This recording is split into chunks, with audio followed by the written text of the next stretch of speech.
Thanks, first of all, again to Randy for having this conference, and also for having to move me around at the last minute. I apologize. One of the problems with the pandemic is having to have multiple obligations at the same time, so there was an unavoidable conflict on my end. And I do apologize as well for my talk, in the sense that basically this is probably the most nihilistic thing I have ever written and ever will write. And the basic thrust of the argument is that nothing that any of you have said has mattered, because you're all debating grand strategy like it's something that actually matters. And the argument that I'm going to make is that none of it matters. So that said, in theory, there are purposes, relatively important purposes, for a grand strategy. Grand strategy ideally marries state capabilities with social purpose. It is an intentional act of intellectual creation, which is trying to combine these two things. And a well-done grand strategy presumably sends both a credible signal to foreign actors in terms of what intentions are and what strategies are, and it also guides national security bureaucracies in terms of how they're supposed to implement day-to-day operations, as well as more important sort of allocations of resources. And for a grand strategy to matter, it has to be both comprehensible and it has to last. A grand strategy that only lasts 2, 3, or even 4 years is not really a grand strategy. That's just something that's relatively ephemeral. You want something to be enduring. Now, generally speaking, within particularly, you could argue, the sort of liberal internationalist tradition, there is a genuine belief that democracy should have an advantage when it comes to the articulation of grand strategy. And this is for 2 reasons. The first is that presumably democracies are somewhat better at credible commitment, because democracies usually have, divided powers. The logic is that if a state makes a commitment, that will endure from, government to government, and therefore be somewhat long-lasting. And therefore, that means that the grand strategies are often viewed as more credible. The second presumed democratic advantage is that democracies presumably have a more liberal marketplace of ideas. I think it would be safe to say that a debate about grand strategy in Washington, D.C. is going to be a touch more freewheeling than, let's say, debates about grand strategy in Moscow or Beijing.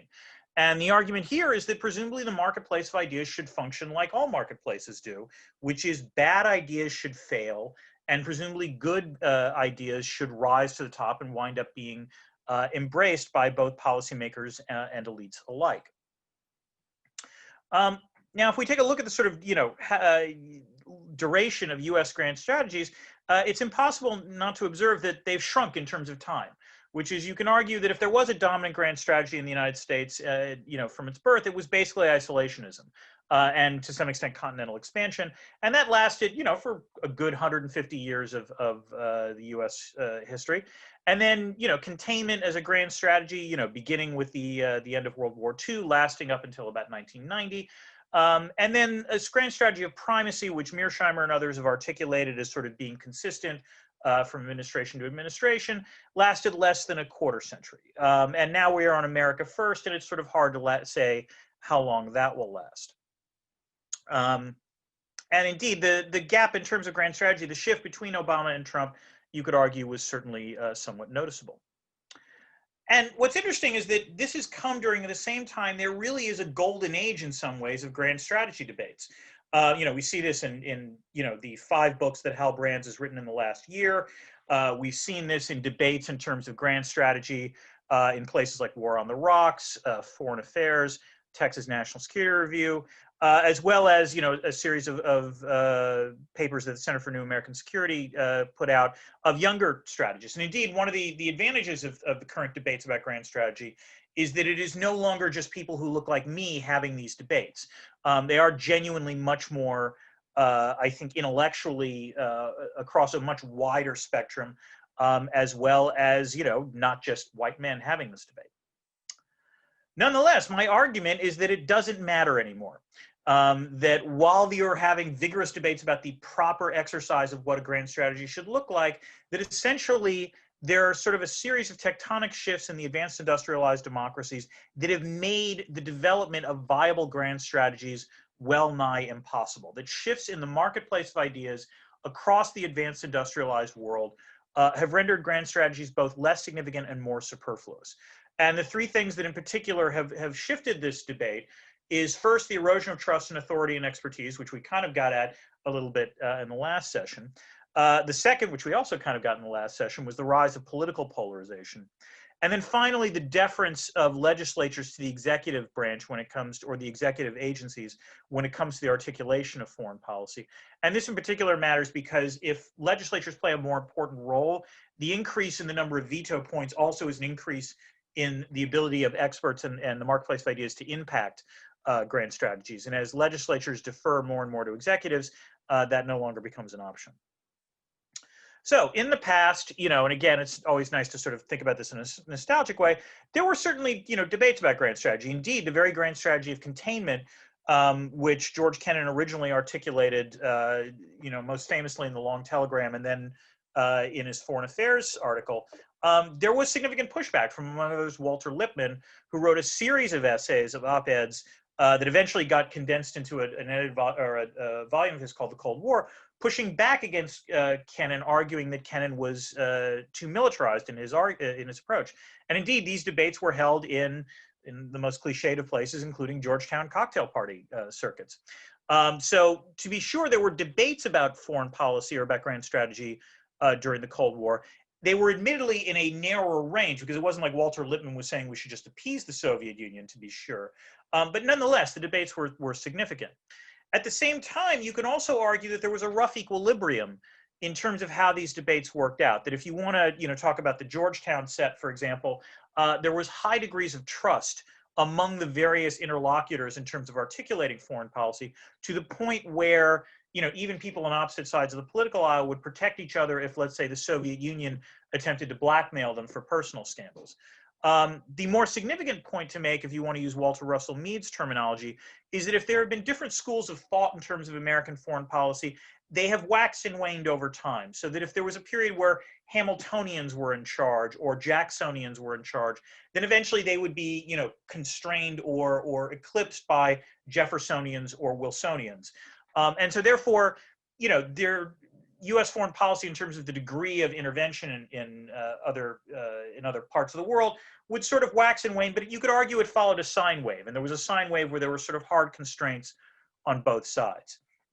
Now, after 70 years of this sort of, articulation, it would be safe to say that there are some in Washington who are chafing at it. And indeed, you can argue that one of the commonalities between the Obama White House and the Trump White House is the utter disdain that they hold towards what we would consider Washington's foreign policy establishment.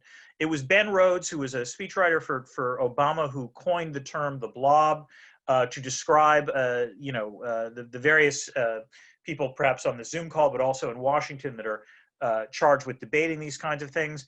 Patrick Porter has a piece in International Security arguing that, members of the blob who have, gone to the right schools or, received the right fellowships or working at the right think tanks have functioned as a significant constraint on every president from Harry Truman all the way to Donald Trump, pointing out that Donald Trump had in fact appointed in his first round of national security folks, people who would, one would identify as part of the blob, people like Jim Mattis or H.R. McMaster or Rex Tillerson.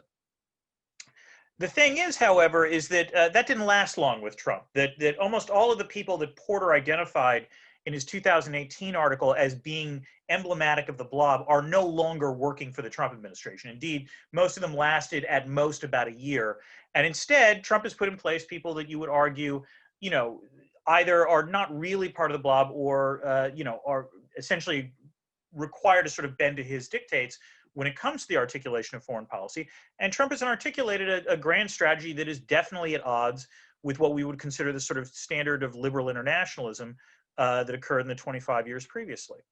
And indeed, we see this perhaps most clearly in the 2017 national security strategy, which was interesting in that, as many people have said throughout the day, it represents a significant break from what previous grand strategies were. But the thing that I thought stood out about it is that in contrast to every previous grand strategy, this one reads like an academic paper in that it trashes the previous literature. The 2017 national security strategy, in the quote that's on the slide, makes it very clear that the prior grand strategies were mistakes and therefore there needed to be a course correction. And what's interesting about this is that if you look through the previous NSS documents, all the way back to the first ones in the late 80s, there is never this kind of articulation.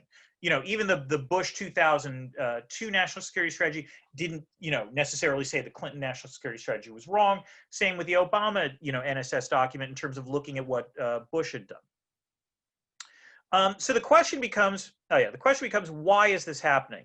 And basically, as I said, it's changes in the marketplace of ideas, the most prominent of which is the erosion of trust in authority and expertise. So this is just from the Pew Research Center, showing Americans' trust in the federal government more generally.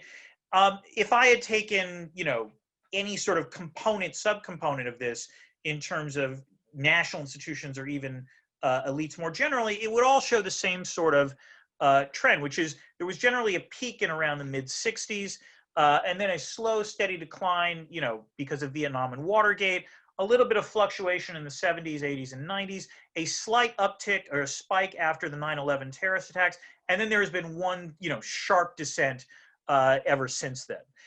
And so in this sense, the fact is that for the marketplace of ideas to function, presumably, you need experts, if they weigh in, to actually be listened to. And this again ties to what we talked about before. If experts are now thought of as not actually being experts or people who get things frequently wrong, then it doesn't necessarily matter if they weigh in to say that this particular idea of, let's say, taking the oil in Iraq or, withdrawing from NATO or withdrawing from the WTO is not a good idea. It doesn't carry the same kind of moral sanction or intellectual sanction that it might have 30 or 40 or 50 years ago. And so as a result, this means that essentially, if you eliminate these kinds of guardrails, the barriers to entry for new ideas in the marketplace go down, but the barriers to exit go up. Stupid ideas don't die. And indeed, this is perhaps, best epitomized not in the United States, but rather in the UK when there was a debate about Brexit. And indeed, the most sort of, iconic television moment of this was when a BBC moderator pointed out to Michael Gove all the list of authoritative institutions that had said Brexit was a bad idea, ranging from the Bank of England to the Economist, to the FT, to Goldman Sachs, to the IMF, and you name it. And essentially, Gove's response was, "That's fine. We've had enough of experts. We need to listen to the common man at this point." And that was a winning message during the Brexit debate. And so as a result, we're in a situation where experts no longer necessarily have the sway that they once did. The second trend that makes this difficult is the rise of political polarization in countries. And, we can see this in terms of the United States by the median position of Democrats and Republicans in the House. I don't need to reprise this story. You're all familiar with it. Democrats have moved to the left. Republicans have moved to the right. There's also been a fair amount of ideological sorting, which means the parties themselves are also more homogenous than they used to be. And furthermore, there's some debate about whether or not the sorting itself is really the cause of polarization, or whether it's in fact, the average Democrat or the average Republican has moved further right. But even within this debate, no one disputes that since about 2000, the sort of median position of both party members has widened considerably. So there's less, ability to achieve any kind of consensus. But it's not just that. The political science of polarization suggests that there are serious downsides in terms of trying to fashion a grand strategy as a result of this. Alexander Gussinger and Elizabeth Saunders have argued that essentially, if any issue becomes particularly politicized, experts can't weigh in, or experts weighing in has no effect whatsoever. So, what this means is that if there's an issue in which the public doesn't see as a salient political issue, then it is possible for experts to weigh in and people to follow the experts. But the moment that an issue becomes politicized, then it becomes possible for partisans on both sides or on either side to essentially reject the assessment of experts on this. And in some ways, we've seen this arguably over the last, during the pandemic, in terms of the sort of politicization of mask wearing, you could argue. A second problem in terms of the political science of polarization comes from Ken Schultz, who correctly argued that one of the problems with polarization is that it obviates learning, which is to say that, if a foreign policy is articulated and it doesn't seem to work out, in the past, there could have been at least agreement on both sides that this didn't work out and therefore we need to figure out why. The problem we have now is that there's not even necessarily consensus on the facts, much less the causal mechanisms behind those facts. And so that makes it extremely difficult. And then furthermore, you could argue, well, maybe all this polarization only matters in terms of domestic politics, but it doesn't matter in terms of foreign policy, except the data shows that, in fact, if you look at foreign policy votes in Congress, it's been just as polarized since about the year 2000, that there's no special purview for foreign policy. And then the final way in which this potentially creates a problem is if polarization becomes so deeply embedded that it winds up affecting the staffing of bureaucracies. And you've seen this to some extent in terms of the Trump administration, and particularly the sort of attacks on the State Department, the intelligence community, and other sort of perceived autonomous agencies, characterizing them as members of the deep state rather than potentially as civil servants. And so as a result, that winds up eroding the capabilities of these institutions to actually provide a check on, ideas that are perceived as potentially not great. And indeed, I think, perhaps the best example of polarization would be, how do you view this photograph? If you're someone who is opposed to Donald Trump, you look at this photograph and think, what the hell is he doing? He's got the entire G7 against him. America is isolated, America is alone. If you are a Trump supporter, and Randy, I'm sure you can, dissuade me of this if I'm wrong, you look at this photo and you think, there is a strong American leader, resisting these weak-willed, allies trying to, get the United States to do something that is not necessarily in U.S. interests. And therefore, this is Trump demonstrating that he's going to act, to advance American interests. And then finally, we can talk about the, erosion of checks and balances. And there's always been sort of two schools of thought, at least within the United States, when it comes to and this applies particularly to presidential systems. Richard Neustadt very famously sort of argued that the presidency is primarily a weak institution that requires considerable amounts of persuasion. Arthur Schlesinger, about a decade later, argued that, in fact, particularly in foreign policy, the presidency was an institution that was unchecked by other branches of government, particularly obviously the judicial and legislative branches. And the truth is that I think in the time, since two of them wrote those books, Schlesinger has got the better half of that argument. That you have seen legislatures consistently, persistently, and willingly cede powers to the executive branch. And part of this is due to the very polarization that I talked about previously, which is polarization has paralyzed legislatures to the point where legislatures can barely do the things they have to do, much less the things they should do. And so as a result, when it comes to things like declaring war or setting tariffs or ratifying treaties or what have you, Congress has ceded a lot of these authorities essentially to the president willingly. And they haven't necessarily been able to engage that much in the way of oversight. They've essentially decided that the presidency was the last adult in the room, and therefore they would give him the powers that they themselves were ill-equipped to handle, and then we elected Donald Trump. So the question becomes, can this be reversed? It is possible. I mean, you can argue that the Trump administration has a coherent set of ideas when it comes to foreign policy, but those ideas are not terribly popular and indeed have become less popular over time. Whether it comes to things like immigration restrictionism or, views about trade or views about working with multilateral institutions, the striking thing is that, everything that Donald Trump has been insisting on very loudly with his bully pulpit, the American public has actually moved in the opposite direction when polled on these questions. And so there's a possibility that maybe, if you have a broad consensus in the public, that eventually, the government needs to reflect that. Yeah, that's not going to happen, though, and here's why. Because essentially, there is worth asking just how engaged the public actually is on these issues. I'm on the board for the Chicago Council in terms of the polling. I do find the polling interesting, and I think there's some value in it. That said, the public is essentially rationally ignorant when it comes to a lot of foreign policy. And this includes both Trump and non-Trump people. And the truth is that when asked to think about abstract concepts like the liberal international order, most Americans start sounding like Trump in terms of indicating they don't know what it means, even though we might know what this means within the Zoom call. And so as a result, it's not clear that the public is necessarily going to be engaged or, rise up to the point to force a government, to do something that they want to do. And then there is a deeper problem, which is essentially the rise in polarization and the sort of shifts in partisan outlook of the United States has meant that each president in the last 20 years has become more ideologically extreme than the previous one. You can argue that George W. Bush was the most conservative president the country had when he was elected, that Barack Obama was the most liberal president elected when he was elected. Donald Trump has certainly governed as the most conservative president since he's been elected. And now extrapolate just, forward. I have to admit, Joe Biden doesn't really work for this point, and it could be a falsification. On the other hand, he did pick Kamala Harris, who was, according to one rating, the most liberal member of the U.S. Senate. And you could argue that the Democratic Party's platform is actually the most liberal party, platform in existence.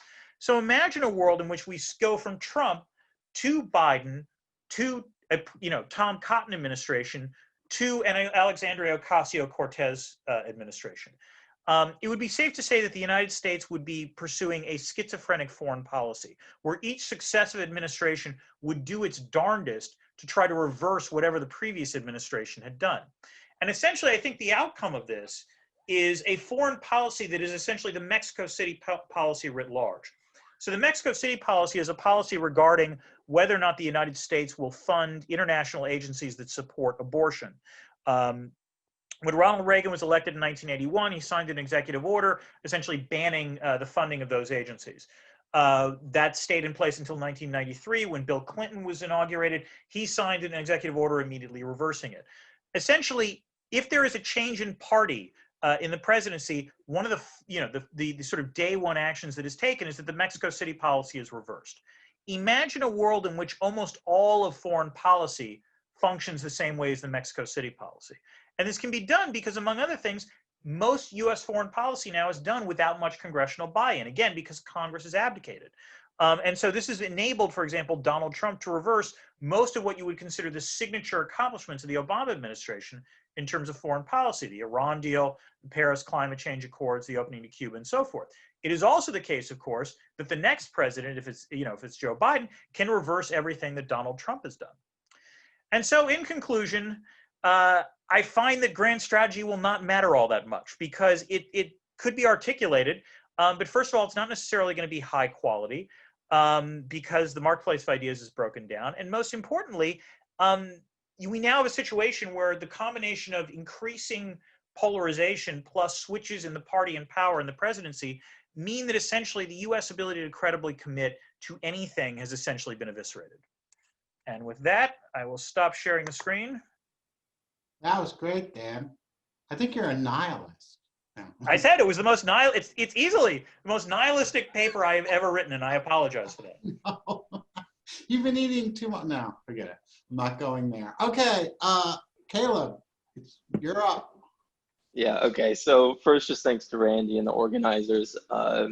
It's been a really fun day, and also thanks to Dan for the chance to read and discuss the chapter. I think it's really nicely done. It's a really important sort of domestic political intervention into the grand strategy debate.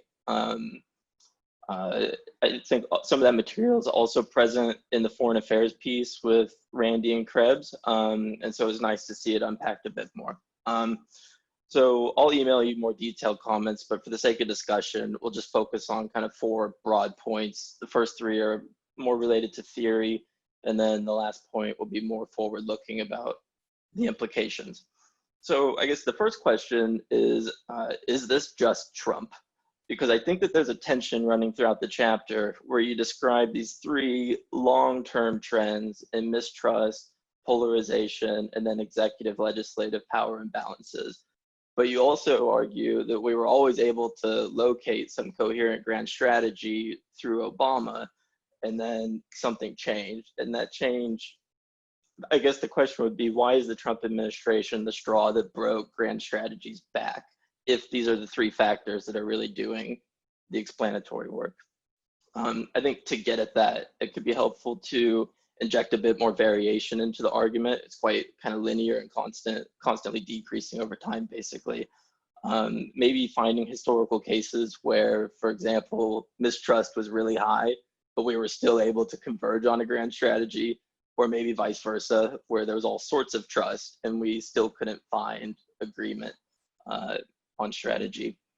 I think that would also help to give the piece potentially a longer shelf life, just if we can imagine a potential future, potentially a near future, where there's a more establishment president who returns all of the experts and bureaucrats to their rightful places, and then maybe coupled with a continued rise of China, shocks us back into a world where we do find a grand strategy, and then you'll be able to say, well, sure, even against the odds of these three factors working against it, I also showed how it was still possible to converge on grand strategy if that is what ends up happening. The second point is I would ask what the role of structure is here, or if you don't like the term structure, power. So I think obviously the engagement with the domestic side of things is really valuable, but I think it could use a bit more engagement with the international environment. A naive structuralist might walk in and find this evolution of grand strategy relatively unpuzzling, that if you're facing down a Cold War superpower enemy, it sort of forces you to converge on some strategy to deal with that competitor. You take that structural pressure away during the unipolar moment and you're free to just do whatever you want. But just wait, with the rise of China, we'll be right back into grand strategy world. And that's where your argument comes in. That's the real value add of your argument, is you're saying we're not returning to a world of grand strategy. And so here, I think with the foreign affairs piece, the argument about non-polarity does non-trivial work for the marketplace of ideas argument, is that it helps to ground where you're coming from, of why potentially a return to bipolarity or a continued China rise will not shock us out of our Twitter feuds, is because there's not going to be that structural pressure. And so I think maybe at a minimum, bringing in some of the material on non-polarity would help to preempt some of those critiques or questions. I think the third question is, what's the role of China here? I think it's hard to talk about contemporary grand strategy debates without at least mentioning China. And I think there might be two ways that China can make a bigger showing in the chapter. The first would be on the structural point, to just make your position clear. Either you think that China is maybe rising but not catching up, like a la Mike Beckley, or that maybe China is rising, but despite that rise, it still won't shock us back into a world of grand strategy. I think the second way that it can make maybe a more prominent showing was that, so I really like the puzzle at the beginning of the chapter that's like, you might think that democracies have an advantage when it comes to grand strategy, but ... And I found myself, though, when we were unpacking the mechanisms, sometimes wondering, like, what's the alternative? Because right now the alternative is comparisons to the Cold War world or the unipolar moment. And under the assumption that we're not returning to the Cold War or to unipolarity, I kind of was wondering, like, in present day, what would alternatives look like? And I think because it's kind of set up as you might expect this out of democracies, but actually not, it could be interesting to see what's going on the ground in China with grand strategy debates. And maybe surprisingly, where they would have advantages when it comes to grand strategy through things like kind of efficient decision-making mechanisms. And then I think for the final point, and this would be more forward-looking and probably make an appearance in the conclusion. So obviously the chapter is relatively pessimistic, which is fine. But I think in the conclusion, it could be helpful to unpack more thoroughly potential solutions, just to show that you've thought through the solutions and you've come down on one side of the argument. The first point is, I think there would be an interesting take here on if China does articulate a clear grand strategy, a new vision of the world, would that somehow force us to get our marketplace of foreign policy ideas together in a way that, yes, China, but not for the typical material reasons that you might expect. And then the second, and this is the final point, which funny enough, I think it takes us back to Tim and Sonia's talk that opened the day, is there a page that we can take out of Trump's playbook here that somehow, maybe by listening to people, that we could strike some balance that is somewhere in between Kennan and Lippman going to dinner in Georgetown versus this like overcorrection of this weird post-truth world that we found ourselves in a way that there could still be hope for us yet. So I'm curious to hear your thoughts. Thanks. That was really great. Terrific. Dan, you want to respond? And I have a whole bunch of people, so try to keep it. Yeah. Sure. So first of all, thanks to Caleb. These are great comments, and you've clearly read the paper very closely and seen all of the warts. I guess a few thoughts. So first, is this just Trump? No, I don't think this is just Trump. And I think in this sense, Trump is not really a causal variable. He's the intervening variable, which is even if it wasn't Donald Trump, it would have been someone that articulated ideas like Trump that would have wound up sort of breaking the system. And you can argue here, this is almost like a game theoretic situation where all you need is, like if you're getting close to the situation where there might be a shift in outcome, all it takes is a slight perturbation, but suddenly the outcome looks dramatically different. So I really do think that it is these sort of structural factors at play. And, in some ways it's that Obama could have done something like this. He just didn't choose to because, again, he actually believed in the manner of the policy that was articulated. You can argue Trump by breaking things, however. The interesting question is going to be, is that the new normal? In other words, because this has been done now, it becomes much easier to envision other people doing it in the future. And so I think in that sense, it's interesting. I certainly can inject the non-polarity element into it, although to be fair, that's more Randy's point than mine. So I'm not sure I want to crib that much from him. But I certainly, you're correct that to some extent, power plays a role here, and that you can argue power didn't necessarily, power allowed U.S. foreign policy to make the mistakes it made without structural repercussions.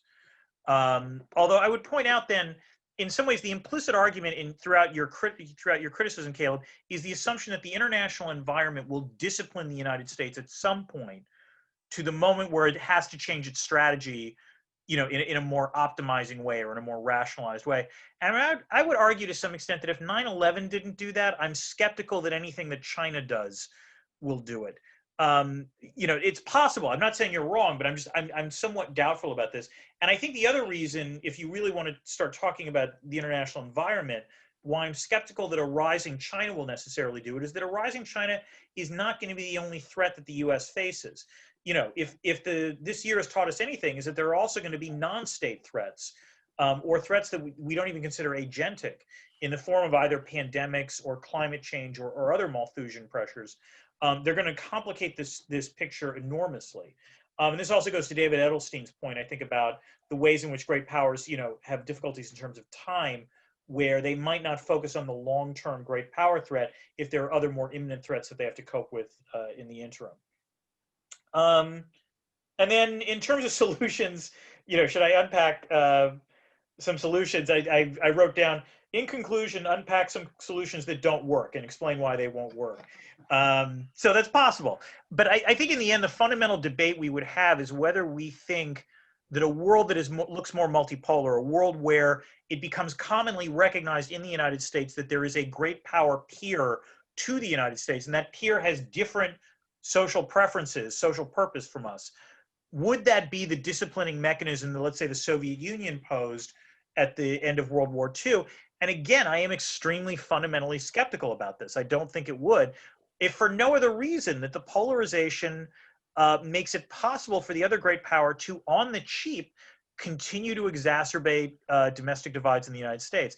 And here, I'm not saying that they actually, interfered in the election, but I remember there was a Wall Street Journal article when the Russia stuff was coming out in 2016 and 2017, where a local GOP operative in Florida was asked, would you have a problem taking dirt from Russia, if you were trying to defeat a Democrat? And I think 20 years ago or 30 or 40 years ago, the answer would have been obviously no. In this case, it was, yeah, I probably would. The public needs to know these kinds of things.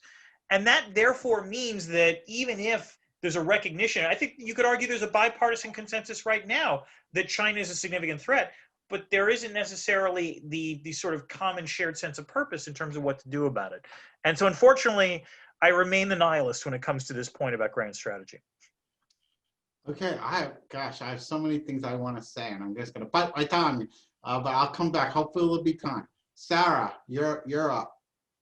Yes. So I study leaders, and a lot of other people do, and we have this kind of notion that gets kicked around that when a leader changes, that kind of acts as a reset button for how the U.S. is seen in the international system by other leaders, right? Because it all part of it at least boils down to relationships that leaders have with one another.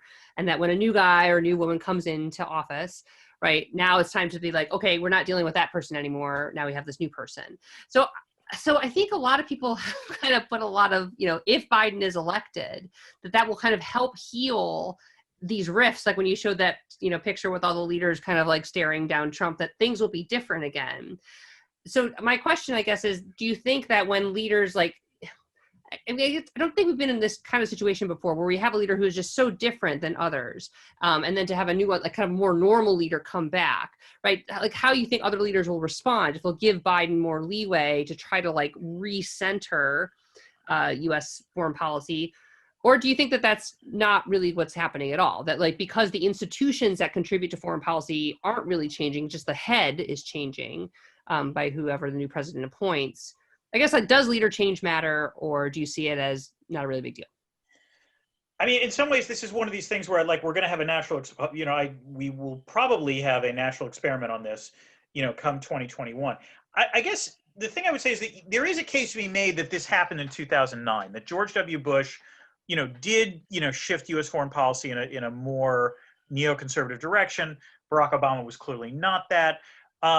And the evidence suggests that maybe the U.S. ability to credibly commit won't be severely damaged because if you look across a wide array of metrics, foreign perceptions of the United States rose pretty dramatically after Obama took office.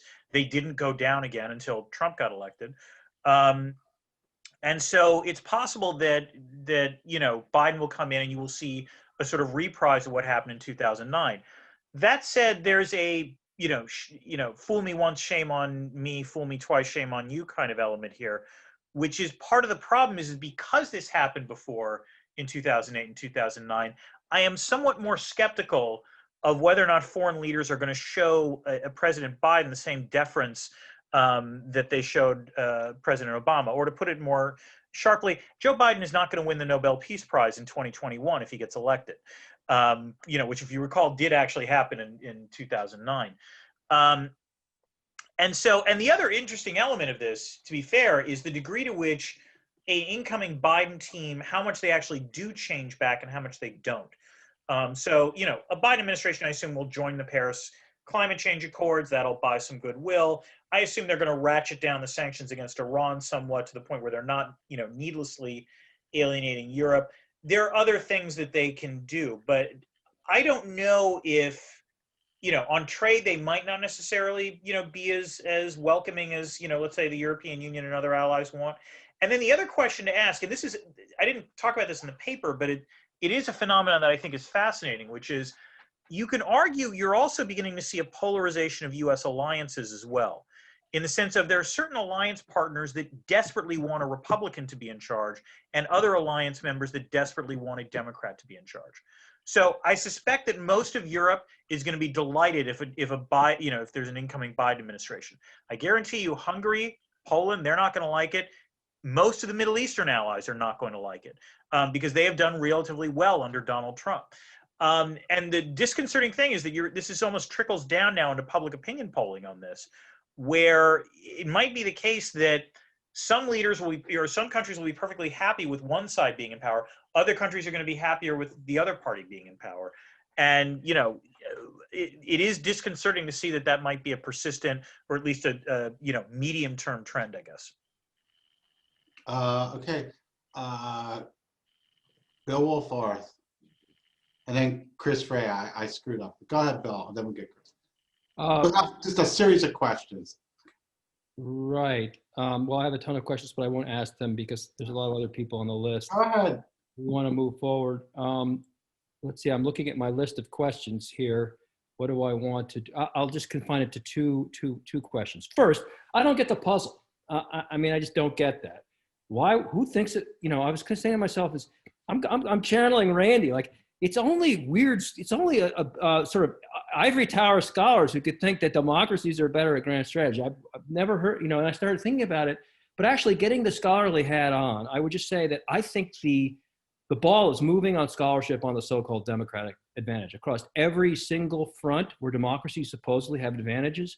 That goes to fighting wars, choosing leaders, crafting strategy, everything, credible commitments, all the scholarship underlying this claim that democracies are somehow better at foreign policy is crumbling under the weight of new scholarship.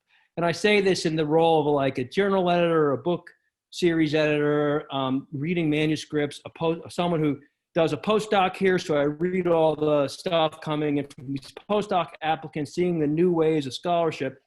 So just the high-tech, ultra-causally identified folks, the historical folks, like everybody, is tearing apart this so-called democratic advantage scholarship that was popular in the 90s and 2000s. It's kind of funny that when democracies in the world don't seem to be doing so well and do a lot of stupid things, suddenly all this high-tech scholarship concludes maybe democracies aren't so great at foreign policy. So I just didn't get the puzzle from the beginning. The second quick comment is that the continuity versus change in American grand strategy really does call for a pretty clear definition of what you mean by American grand strategy. At least by some elements, there isn't as much variation as you're suggesting. It just depends on what you're calling it. And certainly, in many ways, the people who critique American grand strategy, like Steve Walt and John Mearsheimer, rail against the fact that it didn't change when the Cold War ended. And there's really a lot of continuity. There's more continuity than you're suggesting. Similar, there's all these arguments that, Donald Trump really actually hasn't changed, the fundamental commitments, all that much. So if grand strategy is defined in these very grand terms, as opposed to more like course correction type terms, maybe there's less discontinuity than you're suggesting in the paper. Okay. Good questions as always, Bill. Wait a second. Let me get some questions in. Oh, okay, sure. Sorry. Yeah, let me get more. So Chris Ray, and then John Mueller, and then Hao Ming. Go ahead, Chris. Yeah, thanks for, I was feeling a little too good about my role in the world. So, thanks for correcting that. Just keep me on a nice even keel there. Yeah, so thinking in particular about the role of experts here, sort of the hook for the story. So a lot of the declining esteem of expertise that you talked about, right, is really a public argument. Not all of it, but, it's how the public thinks about experts and expertise, right? But the audience for a lot of foreign policy expertise is decision makers, policymakers. And now I'm a little biased here because this is what I do research on, but I think one of the major things that policy experts do for policymakers is they let those decision makers resolve a lot of uncertainty, come into a situation where they got to make a choice about, a dangerous thing in the foreign policy landscape they don't really know much about. That's really hard to do psychologically, and experts really help scaffold that.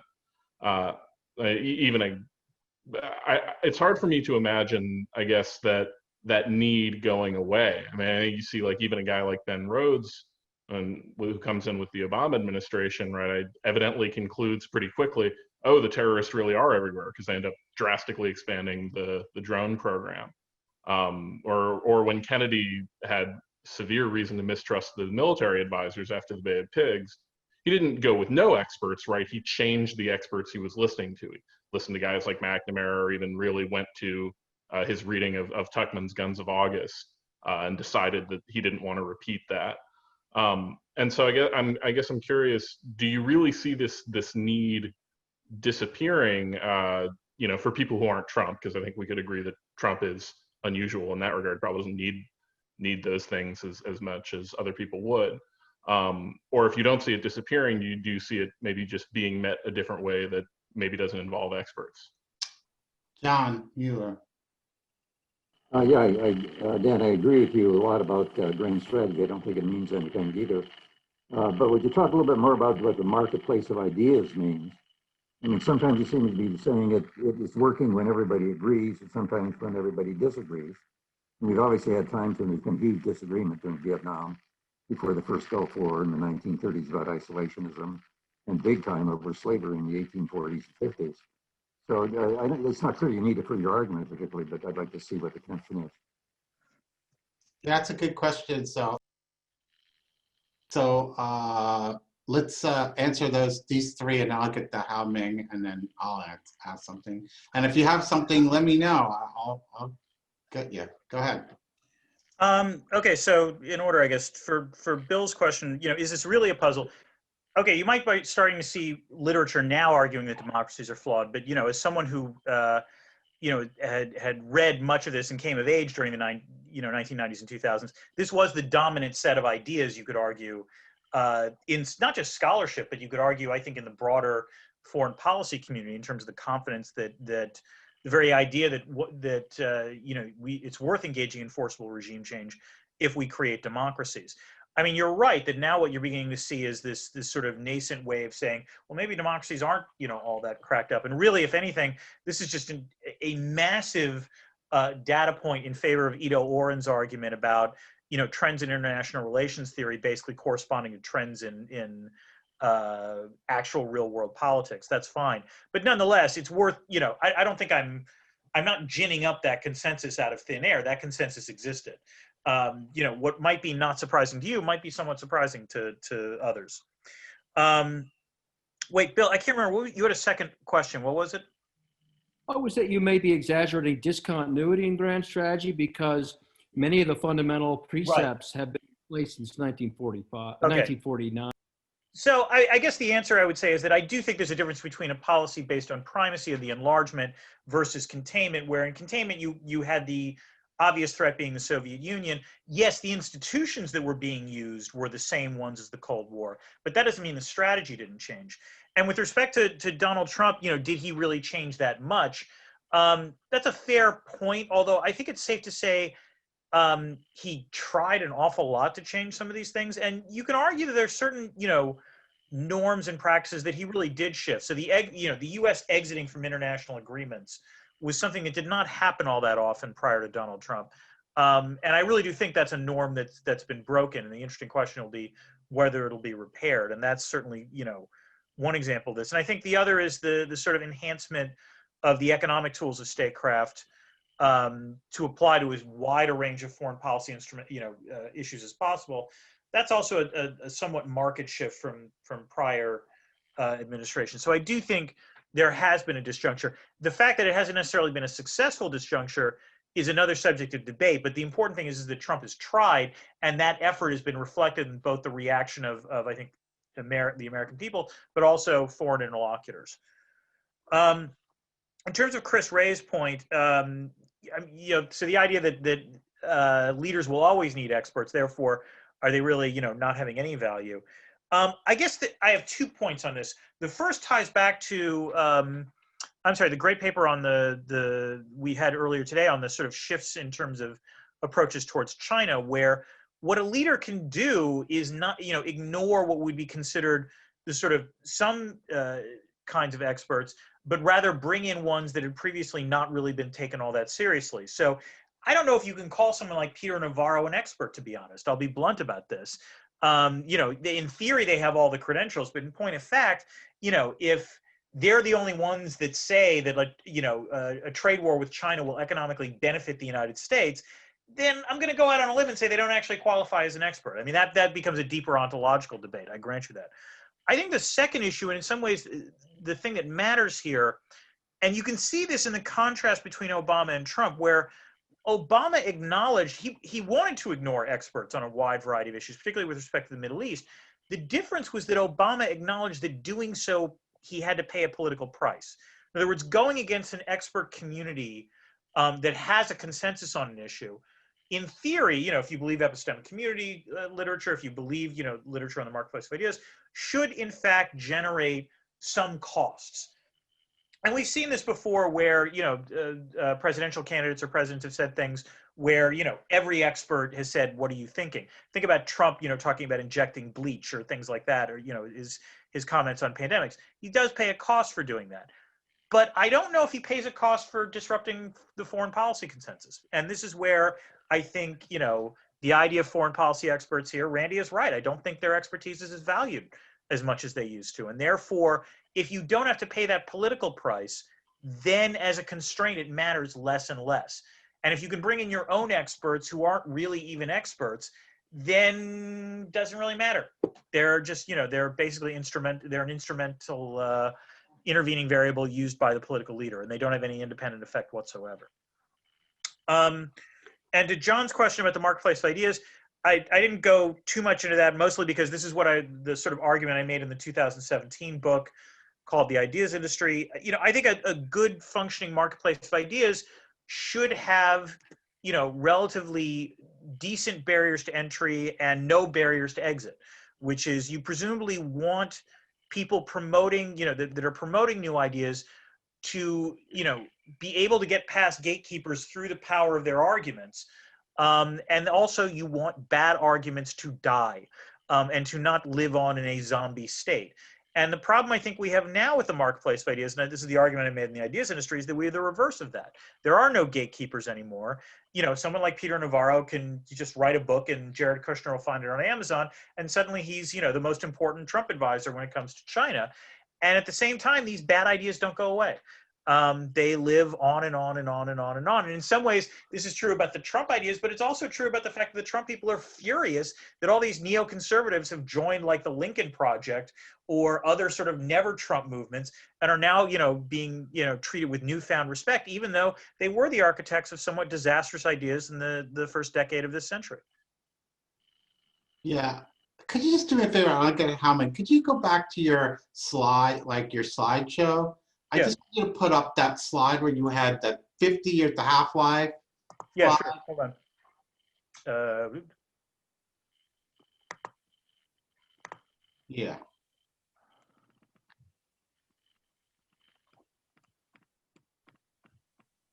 There we go.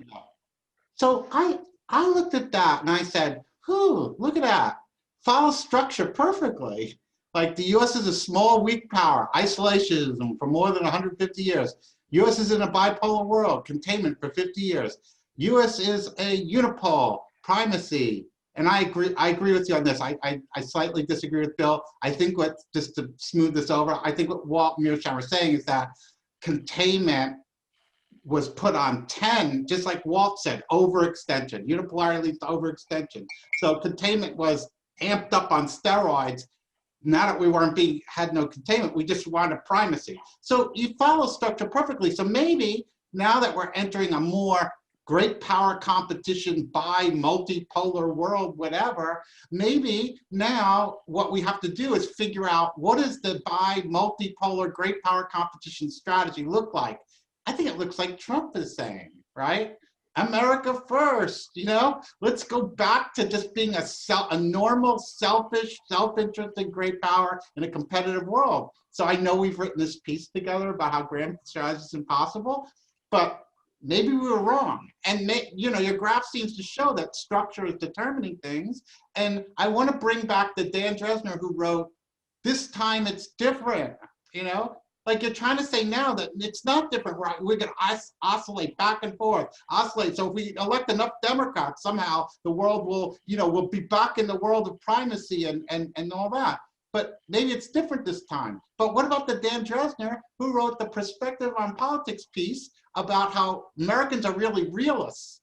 This time he said that we believe in the UN, you know?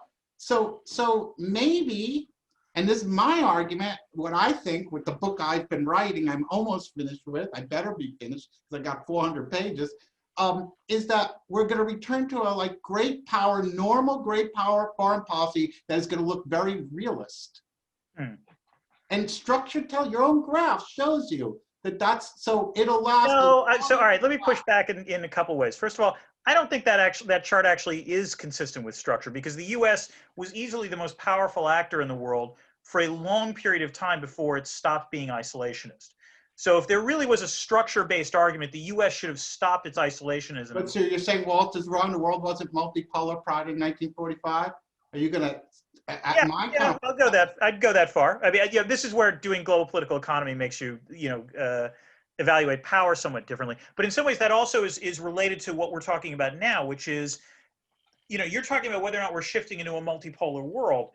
I guess my argument, my counterpoint would be twofold. First, I don't think we're shifting into a multipolar world. We're shifting into a bipolar world. I said bi-multipolar, bi-multipolar. Say it again? Bipolar world embedded in a much more multipolar than before. This is a Sam Huntington term, by the way. I'm not crazy. I haven't lost my mind. Okay, I'm not entirely sure I buy that, but the better point is that this goes to the other element of my argument, which is I'm not sure there's agreement on the facts here. In other words, I'm not sure, first of all, among us, I'm not sure there's agreement on the relative distribution of power between the United States and No. China. Much less once you start making, if it becomes politicized. In other words, if the argument starts being, is China the primary threat, or is it a multipolar world, or do we have to care about climate change and pandemics more than any of these things? I guess my point is I'm dubious about whether or not you can gin up the kind of consensus that would be required to have a enduring grand strategy on this point. But just about the structure, and I'll go to Hao Ming, just to make a point, like, I think, like even Waltz would say, it takes a little time to sort of figure out structure when you're in a transition. We're clearly transitioning. I bring it back. Who wrote The Superpowers? This is one of my professors. I can never remember his name. The Superpowers. Who was that? I don't know. William T.R. Fox. Yes, William T.R. Fox. He was one of my professors at Columbia when I first got there. William T.R. Fox was one of your profs? Yes, yeah. So was Brzezinski. But anyway, so he wrote the book, The Superpowers, in 1946. It was called The Superpowers, Britain, the United States, and the Soviet Union. So it takes a little while to figure out where you are. Okay, but I guess my counterpoint to that is, during the time that took a little while, the world experienced 2 world wars and a Great Depression. So that's not an insignificant period of time. I don't get it. I missed something. I mean, like after 1945, you might think it was obviously bipolar, but it wasn't obviously bipolar. Even until 1960, Britain was at the superpower conferences. So I'm just saying that the bipolar structure seemed obvious to us now, but it didn't seem obvious at the time. That's all I'm saying. No, that's fair. Okay. Okay. Hao Ming, you're up. Thank you, Randy. First, I have to say I really enjoyed the presentation and the article in general. And then my question is about like different aspects of grand strategy. So when we're talking about like grand strategy, like actually we always think about it in a very instrumental way. So it's a means that links us to the goals, as you said in the presentation. But do you think there is a like normative aspects of grand strategy, which in other words that we need some principles to guide our behavior so that like the certain kind of uncertainty could be reduced? If that's the case, even what you said is correct, then there's still like we have reasons to keep that grand strategy and we shouldn't dismiss them in total. Is that the case? Whew. That is a deeper question than my brain might be able to handle at 5 o'clock on Friday. But let me suggest that in theory there could be a normative component to grand strategy. I agree with you on that point, but I don't think it's necessary. Indeed, much of the debate that the sort of Trumpian side of this would argue, no, the world is a nasty place. We don't need to care about for example, the domestic qualities of other countries. This is the Donald Trump who tells Xi Jinping it's a good idea that, to erect concentration camps for Uyghurs in China. So I guess the point is that in theory, you could articulate a grand strategy. And I think you saw this, to some extent, you saw this among the Democratic candidates, actually, I think in the last election, in the primary phase, which is you saw people like Bernie Sanders and Elizabeth Warren saying we need to have a grand strategy that is based on core American values consistent with the domestic policy we want to pursue, whereas in theory Joe Biden was running on a restorationist platform. Communism? What? Yeah, running on a Communism is restorationist a core platform, American value? both in terms of domestic policy and in terms of foreign policy. But I guess the point is that unless I guess the way I would put it is I don't think there is a consensus that there needs to be a normative component to a grand strategy. And because there is no consensus on this, it's not going to matter as much. I don't know if John had another question. His hand was up. Yeah, I do. Just it sort of as what Randy was saying. How about is this grand strategy right now? Let's not do stupid crap like in Iraq and in Afghanistan again. That sounds like a pretty solid principle. When Obama tried to bomb in Syria, for example, the congressman went home and they came back saying no. That is another war. It seems to me that we're in the Vietnam syndrome period. Is that the grand strategy? No, because I don't think it even worked for Obama. I mean, first of all, he said don't do stupid shit, and nonetheless intervened in Libya. And then when he chose not to intervene in Syria, the long-term political implications of that was that he was excoriated for it.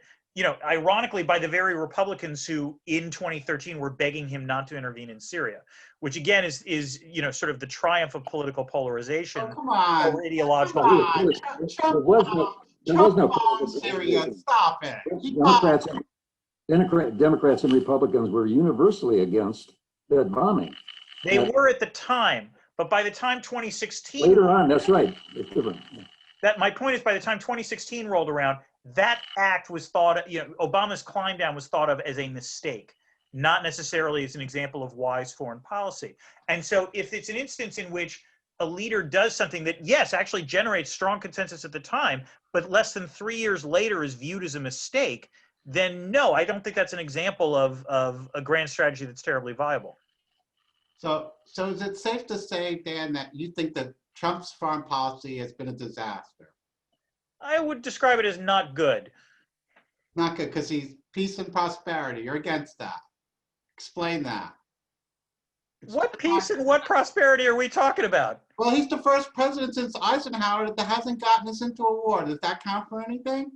No? Not really, since he, among other things, killed a state leader, which is probably something we're going to be paying the wages for quite some time. Also escalated every single war that the U.S. was involved with when he was inaugurated as president. The idea of Donald Trump as the dove, but I just want to know why. And laughable.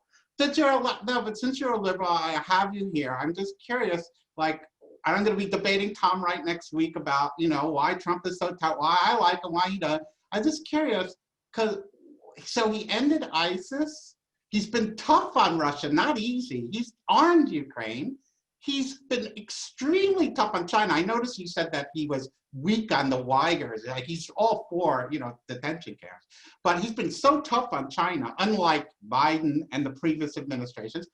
And he's kept us out of war. He's eliminated Soleimani. He's eliminated ISIS. Remember ISIS? They were beheading people every week. You remember that? I remember Trump executing the Obama strategy. But I'm just curious on how to destroy ISIS. So my question, but this is my question. I just want to ask this question. Okay. So he's terrible. I know the Democrats can't stand him. They would elect Hitler if he would defeat Trump, just like that. I swear they would. They would. They're electing a corpse. As it starts, they're electing a walking corpse. He's older than Reagan was when he left office, and they're saying, "Oh yes, you should lead the free world. This is the best person in the entire country. This old white guy is the best." That Trump is losing in his prime, he couldn't get 1% of the Democratic vote. But all this because we have to defeat Trump. You would think the man got us into Iraq and Afghanistan. You would think he had gotten us into wars where millions of Americans were killed needlessly. You would think that the economy pre-COVID was just tanking rather than the best economy in my lifetime. And he's the first president since Eisenhower that hasn't gotten in a war. So explain to me, even if you don't like the man, I know you don't, but tell me how in the world could he be a failure since you've been hinting at this since the beginning. I'm just so curious, like he's a failure, but Obama was a success. Obama was less of a failure, I guess would be the way. Because when you go into Libya and you get rid of your ally, you abandon Israel, you abandon the Gulf states for Iran, you sign a meaningless Paris Accord where you're going. I just don't understand it.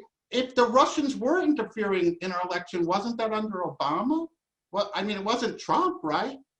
So he wasn't colluding, but I just don't understand. Since you're a Washington Post columnist, you have all this pull. I'm just curious, like your views. You should be able to defend this, right? I will, Randy, if you let me actually have 5 minutes uninterrupted, which I will be willing to put cash money. You will not let me do.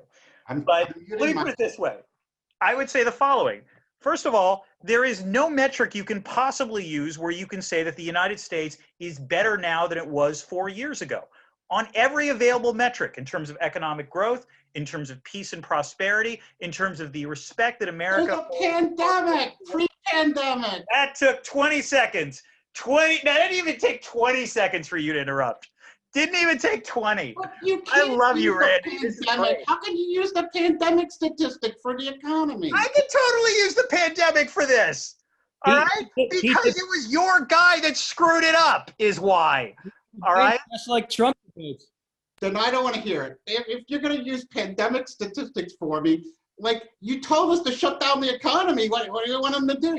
You want them to shut down the economy and have the economy grow at the same time? Much like Trump's So what do you want? What do you want? What I wanted Trump to do was execute policies competently.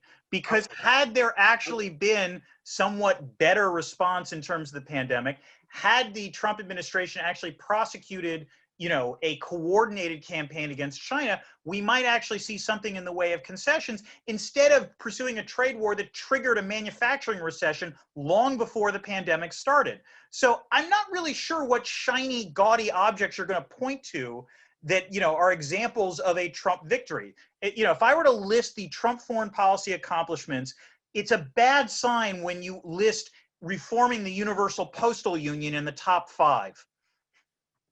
How about normalization agreements with Israel, not starting war, destroying ISIS? Oh my gosh. But anyway, all right, forget it. I give up. If you're going to use post-pandemic statistics to Of course I'm going to use post-pandemic statistics. I suppose if Obama was president, the economy would have gone up during that time, right? What?